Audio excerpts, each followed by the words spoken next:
কেমন লাগছে? আচ্ছা, বেসিক্যালি এইটা চট্টগ্রামের একটা ঐতিহ্যবাহী ক্রীড়া প্রতিযোগিতা। আমরা সবাই জানি এটা একটা বাংলার ঐতিহ্য। সো এটা 117তম বারের মতো এই আয়োজনটা আসলে এই বছর হচ্ছে। সো আমরা বাংলালিংক এইবার সহ 12 বারের মতো আমরা আসলে এই প্রোগ্রামের টাইটেল স্পন্সর হিসেবে আমরা এই আয়োজনের সাথে আমরা আছি।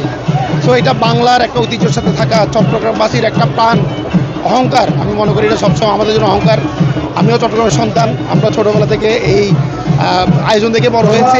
আমারও ভালো লাগছে যে আমি বাংলালিংকের পক্ষ থেকে এই প্রোগ্রামের সাথে থেকে আমরা ঐতিহ্যের ধারক হিসেবে থাকতে পারছি। সব মশার বিরুদ্ধে সুরক্ষা দিতে এলো বসুন্ধরা এক্সট্রিম অ্যারোসল।